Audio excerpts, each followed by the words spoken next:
ಮೊದಲಿಗೆ ನಾನಿಲ್ಲಿ 5 ರಿಂದ 6 ಎಸಳು ಬೆಳ್ಳುಳ್ಳಿನ ತಗೊಂಡಿದ್ದೀನಿ. ಅದೇ ರೀತಿ ಒಂದು ಮೀಡಿಯಂ ಸೈಜ್ ಟೊಮ್ಯಾಟೊ, ಸ್ವಲ್ಪ ಕರಿಬೇವು ಸೊಪ್ಪು, ಒಂದು ದೊಡ್ಡ ಸೈಜ್ ಬೀಟ್ರೂಟ್ನ ಈ ಥರ ಕಟ್ ಮಾಡಿ ಇಟ್ಕೊಂಡಿದ್ದೀನಿ. ಅದೇ ರೀತಿ ಒಂದು ಮೀಡಿಯಂ ಸೈಜ್ ಈರುಳ್ಳಿನ ಈ ಥರ ಉದ್ದಕ್ಕೆ ಕಟ್ ಮಾಡಿ ಇಟ್ಕೊಂಡಿದ್ದೀನಿ. ಮೊದಲಿಗೆ ನಾನಿಲ್ಲಿ ಪಾತ್ರೆನ ಇಟ್ಕೊಂಡಿದ್ದೀನಿ. ಇದು ಬಿಸಿಯಾದ ನಂತರ ಇದಕ್ಕೆ ಆಯಿಲ್ನ ಹಾಕೊಳ್ಳಿ. ಇದು ಬಿಸಿಯಾಗಿದೆ. ಇವಾಗ ನಾನು ಆಯಿಲ್ನ ಹಾಕುತ್ತಿದ್ದೀನಿ. ಇವಾಗ ಆಯಿಲ್ ಬಿಸಿಯಾಗಿದೆ. ಇದಕ್ಕೆ ಸ್ವಲ್ಪ ಅರ್ಧ ಚಮಚದಷ್ಟು ಸಾಸಿವೆನ ಹಾಕೋತಿದ್ದೀನಿ. ಇವಾಗ ಇದಕ್ಕೆ ಕರಿಬೇವು ಸೊಪ್ಪನ್ನು ಹಾಕೊಳ್ಳಿ. ಇವಾಗ ನಾನು ಕಟ್ ಮಾಡಿ ಇಟ್ಕೊಂಡಿರುವಂತಹ ಈರುಳ್ಳಿನ ಆ್ಯಡ್ ಮಾಡ್ಕೊತಿದ್ದೀನಿ.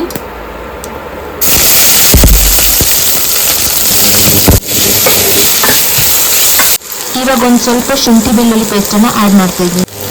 ಇವಾಗ ಇದು ಸ್ವಲ್ಪ ಚೆನ್ನಾಗಿ ಫ್ರೈ ಆಗಬೇಕು. ನಂತರ ನಾವು ಟೊಮೆಟೊವನ್ನು ಆ್ಯಡ್ ಮಾಡುವಂಥದ್ದು.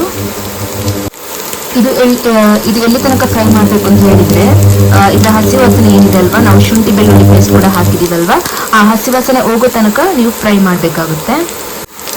ನೋಡಿ, ಇವಾಗ ಸ್ವಲ್ಪ ಬ್ರೌನ್ ಕಲರ್ ಬಂತಲ್ವ ಈರುಳ್ಳಿ ಬೆಳ್ಳುಳ್ಳಿ ಎಲ್ಲ. ಅದ ನಂತರ ನಾವು ಇವಾಗ ಟೊಮೆಟೊವನ್ನು ಆ್ಯಡ್ ಮಾಡ್ಕೋಬೇಕು.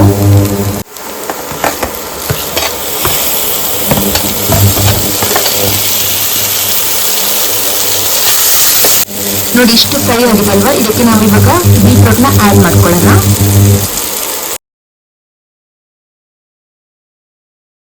ಫಸ್ಟ್ ನಾನು ಇವಾಗ 1 ಸ್ಪೂನ್ ಕೊರಿಯಾಂಡರ್ ಪೌಡರ್ನ ಆ್ಯಡ್ ಮಾಡ್ಕೊಂಡಿದ್ದೀನಿ.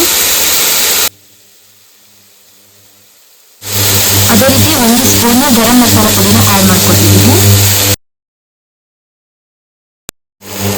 1 ಸ್ಪೂನ್ ಉಪ್ಪನ್ನು ಆ್ಯಡ್ ಮಾಡ್ಕೊತಿದ್ದೀನಿ.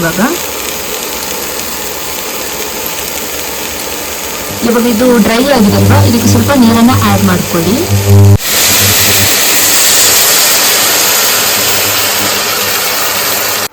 ಇದಕ್ಕೆ ನಾನು ಇವಾಗ 2 ಕಟ್ ಮಾಡ್ಕೊಂಡಿರೋ ಮೆಣಸನ್ನು ಆ್ಯಡ್ ಮಾಡ್ತಾ ಇದ್ದೀನಿ. ಇವಾಗ ಒಂದು 1/4 ಸ್ಪೂನ್ ಅಷ್ಟು ಪೆಪ್ಪರ್ ಪೌಡರ್ನ ಆ್ಯಡ್ ಮಾಡ್ಕೊತಿದ್ದೀನಿ, ಯಾಕಂದರೆ ಟೇಸ್ಟ್ ಚೆನ್ನಾಗಿರುತ್ತೆ ಅಂತ. ಇವಾಗ ಇಷ್ಟನ್ನು ಆ್ಯಡ್ ಮಾಡಿದ್ರಲ್ವಾ, ಇವಾಗ ಇದನ್ನು ಬೇಯೋಕ್ಕೆ ಬಿಟ್ಬಿಡಿ. ಇದೊಂದು ಇವಾಗ 15 to 20 ಮಿನಿಟ್ಸ್ ಈ ಥರ ಬೇಯಬೇಕು. ಇದು ಇವಾಗ ಚೆನ್ನಾಗಿ ಬೆಂದಿದೆ. ಇವಾಗ ಲಿಡ್ಡನ್ನು ಓಪನ್ ಮಾಡಬೇಕು.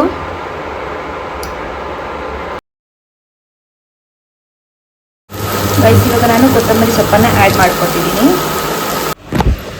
ನಿಮಗೆ ಈ ರೆಸಿಪಿ ಇಷ್ಟ ಆಯಿತು ಅನ್ಕೋತೀನಿ. ಇಷ್ಟ ಆಗಿದ್ರೆ ಲೈಕ್, ಶೇರ್, ಸಬ್ಸ್ಕ್ರೈಬ್ ಮಾಡಿ. ಅದೇ ರೀತಿ ಪಕ್ಕದಲ್ಲಿರೋ ಬೆಲ್ ಐಕಾನ್ ಕೂಡ ಕ್ಲಿಕ್ ಮಾಡ್ಕೊಳ್ಳಿ.